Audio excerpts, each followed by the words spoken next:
सोच है उस चीज़ को दर्शाता है कि माननीय नरेंद्र मोदी जी ने जो बेटी बचाओ बेटी पढ़ाओ का नारा दिया था, आपने देखा होगा 2014 के पहले बेटियों की रेशिया पुरुषों से बहुत ज़्यादा कम थी, लेकिन माननीय नरेंद्र मोदी जी ने इस नारा को दे करके और जो काम आज किया है कि भ्रूण हत्या आप कहीं आपको गिने चुने जगहों पर मिलेगी, वो भी नहीं मिलेगी, क्योंकि माननीय नरेंद्र मोदी की जो दूरदृष्टि की सोच है, महिलाओं को जो मान सम्मान देने का काम कर रहे हैं, तो वो नरेंद्र मोदी ही कर सकते हैं और दूसरे पार्टी में किसी महिलाओं को मान सम्मान नहीं मिल सकता है। उसका निदान भी करते हैं। आपने देखा उज्ज्वला योजना, बेटी बचाओ बेटी पढ़ाओ जो नारा दिया गया, उसके माध्यम से गैस शिक्षकों की जो बहाली हुई, 50% जब एनडीए की सरकार थी तो 50% पंचायतों में जो महिलाओं को मान सम्मान देने का काम किया। तो माननीय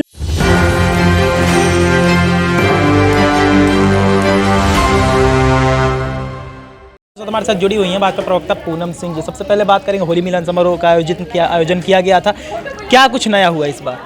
देखिए, नया वैसा कुछ नहीं है। हर वर्ष भारतीय जनता पार्टी हर मंच मोर्चा अपनी खुशी का इजहार करती है। बुराई पे अच्छाई का जीत का पर्व है होली, और उसी दृष्टि से जो बेटी बचाओ बेटी पढ़ाओ द्वारा आज होली मिलन समारोह किया गया है, उसमें ये माननीय नरेंद्र मोदी जी की जो सोच है उस चीज़ को दर्शाता है कि माननीय नरेंद्र मोदी जी ने जो बेटी बचाओ बेटी पढ़ाओ का नारा दिया था, आपने देखा होगा 2014 के पहले बेटियों की रेशिया पुरुषों से बहुत ज़्यादा कम थी, लेकिन माननीय नरेंद्र मोदी जी ने इस नारा को दे करके और जो काम आज किया है कि भ्रूण हत्या आप कहीं आपको गिने चुने जगहों पर मिलेगी, वो भी नहीं मिलेगी, क्योंकि माननीय नरेंद्र मोदी की जो दूरदृष्टि की सोच है, महिलाओं को जो मान सम्मान देने का काम कर रहे हैं, तो वो नरेंद्र मोदी ही कर सकते हैं और दूसरे पार्टी में किसी महिलाओं को मान सम्मान नहीं मिल सकता है। लेकिन आपने बात कही कि लड़कियों के प्रति भाजपा हमेशा से सही रही है, उनकी दिशा बहुत सही रही है, हम मानते हैं।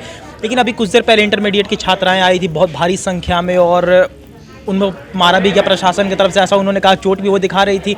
और लेकिन बात है, सम्राट चौधरी जी गए बाहर जाकर आश्वासन दिया कि आपकी मांगे पूरी हम करेंगे। लेकिन किस हद तक सही लगता है ऐसा? मतलब देखिए, आप जो बेटियों और शिक्षकों की बात आप रख रहे हैं ना, उसकी लड़ाई आप लोगों ने देखा होगा कि भारतीय जनता पार्टी जब आरजेडी के गठबंधन की सरकार थी, तो यदि किसी ने लड़ाई लड़ने का काम किया तो भारतीय जनता पार्टी ने लड़ाई करने का काम किया, और हमारे एक भाई उसमें शहीद भी हुए थे।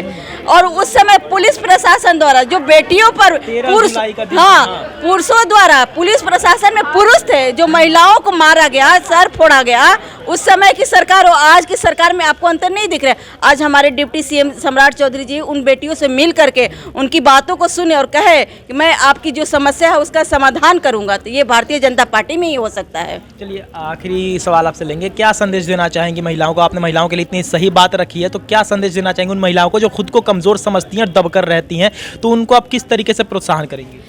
देखिए, माननीय प्रधानमंत्री जी बेटी महिलाओं के लिए खास करके सोच रहे हैं, और किसी महिला को डरने की आवश्यकता नहीं है। वो अपनी बात स्वतंत्र रूप से रख सकती है, और उनकी बात को माननीय नरेंद्र मोदी जी सुनते हैं, उनकी जो समस्या है उसका निदान भी करते हैं। आपने देखा उज्ज्वला योजना, बेटी बचाओ बेटी पढ़ाओ जो नारा दिया गया, उसके माध्यम से गैस शिक्षकों की जो बहाली हुई, 50% जब एनडीए की सरकार थी तो 50% पंचायतों में जो महिलाओं को मान सम्मान देने का काम किया, तो माननीय नरेंद्र मोदी जी ने ही किए हैं। इसलिए हम लोग चाहते हैं कि जितनी महिलाएं दबी हुई है डर से, उन महिलाओं को स्वतंत्र होकर अपनी बात रखने की आवश्यकता है, डरना नहीं है। ये भारतीय जनता पार्टी और एनडीए की सरकार है, इसी सरकार में आप अपने आप को सुरक्षित महसूस करते हैं। आपने देखा होगा कि 3 तलाक जो हर बहनें, मुस्लिम बहनें जो दब के रह जाती थी, रो कर रहती, छटपटाते थे, 25 साल 30 साल शादी हो जाता था, उनको सिर्फ 3 तलाक कर करके उनको छोड़ दिया जाता था।